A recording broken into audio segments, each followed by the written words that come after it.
اور ہم بڑے خوش ہیں کہ ہماری معیشت بڑھی.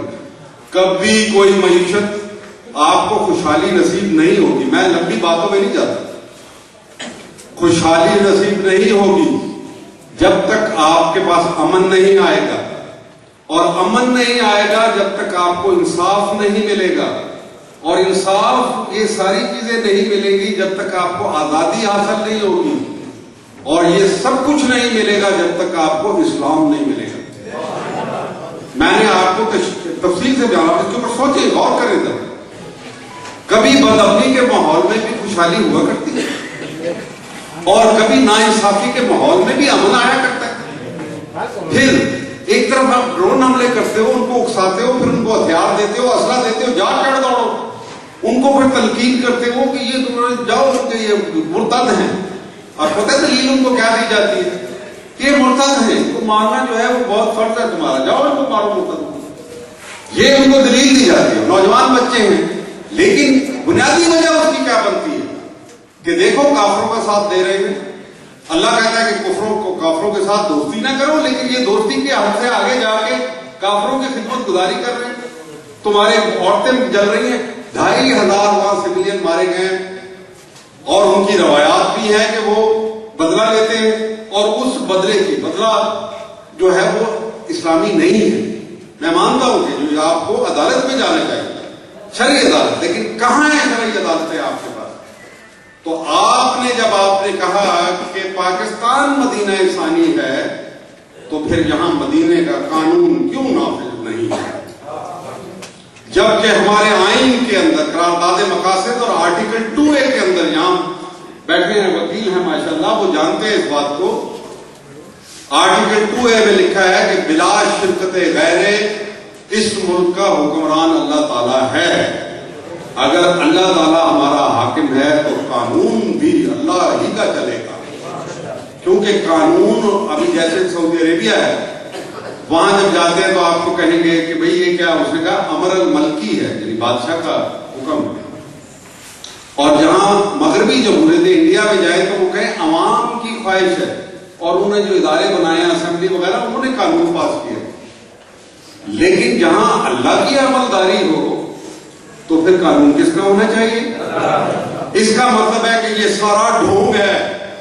زرداری صاحب کو انڈر آرٹیکل 248 استثناء کس نے دیا؟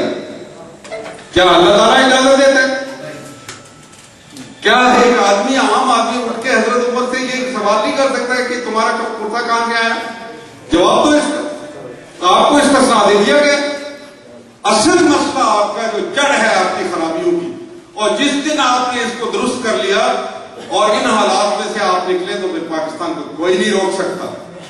مجھ سے کہا جاتا ہے کہ جلال صاحب پاکستان کا مستقبل کیا ہے؟ میں نے کہا پاکستان تو دنیا کا مستقبل ہے, تم پاکستان کے مستقبل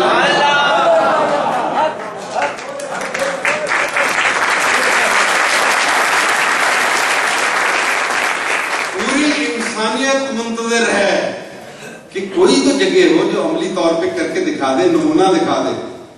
اور پاکستان ایک ریاست نہیں ہے, پاکستان ایک لیبارٹری ہاؤس ہے جہاں آپ نے نمونہ دکھانا ہے. ہماری نسلیں ناکام ہو گئی, یہ بے ایمان لوگ ہیں, یہ چور ہیں, ان کے ٹھکانے وہاں ہیں, ان کے آستانے وہاں پہ ہیں, ان کے قبلے انہوں نے واشنگٹن کی طرف سے دیکھے ہوئے ہیں. کبھی یہ کچھ لوگ ان میں سے سرخ سویرے کا انتظار کرتے تھے کہ کب طلوع ہوگا طورخم کے بارڈر کے اوپر. وہ سرخ سویرا جو ہے وہ مار کھا کے مجاہدین کے ہاتھ میں چلے گا.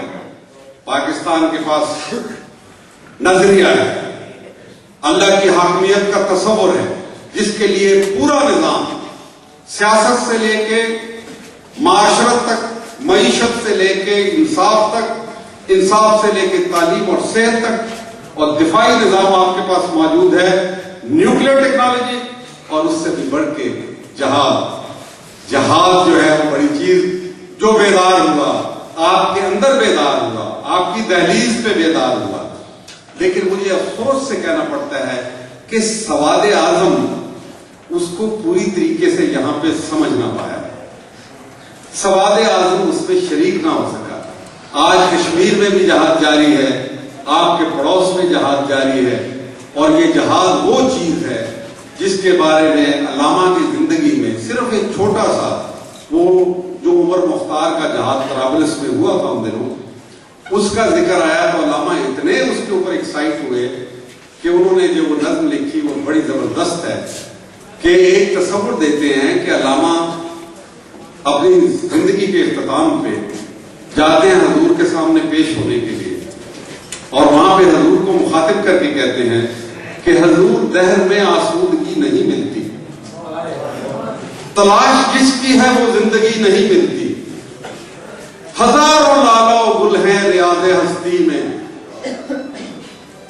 وفا کی جس میں ہو بو وہ کلی نہیں ملتی، مگر میں نظر کو ایک آبگینہ لایا ہوں جو چیز اس میں ہے جنت میں بھی نہیں ملتی، طرابلس کے شہیدوں کا ہے لہو اس میں، چھلکتی ہے تیری امت کی آبرو اس میں۔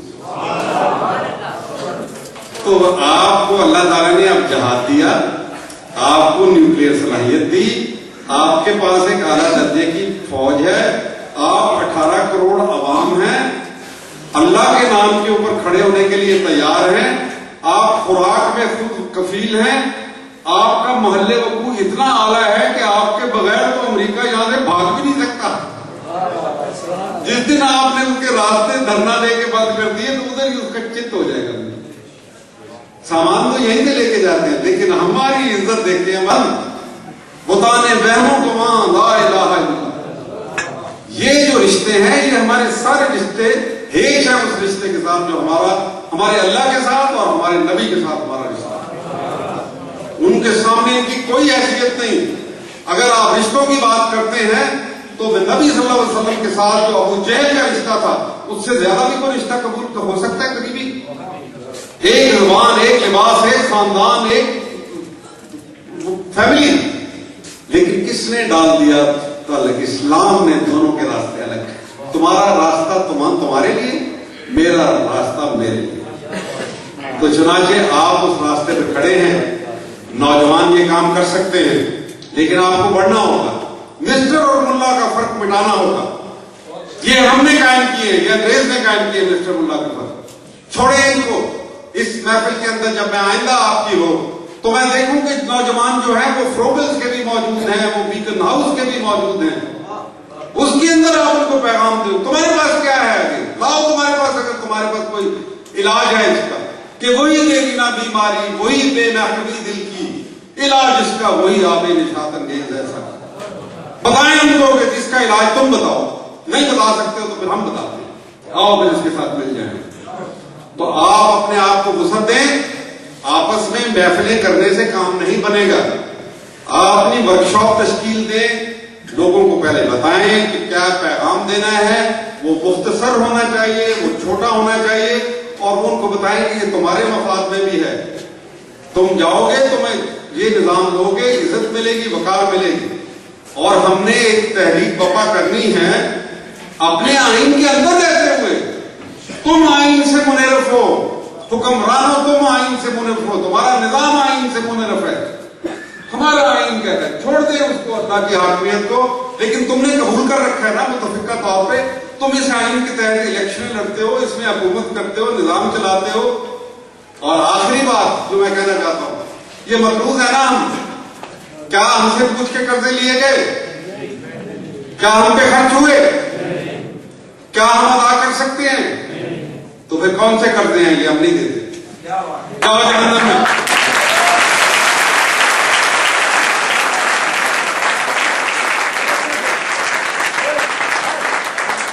تم نے لٹیروں کے لیے دیے، یہ لٹیروں کے انہوں نے اپنے بینکوں میں ڈالے۔ 150 ارب سے اوپر ہے، ہمارے 60 ارب قرضے ہیں۔ 150 سے 154 ارب پاکستانیوں کے لوٹا ہوا مال وہاں پڑا ہوا ہے۔ تم جاؤ لے لو، روٹ جاؤ ہم سے تاکہ ہم چھوٹ جائیں تم سے۔ اور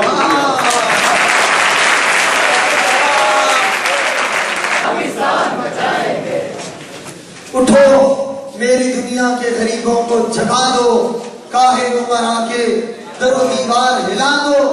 جس کھیت سے دہقان کو میسر ملی روزی، اس کھیت کے ہر خوشے گندم کو جلا دو۔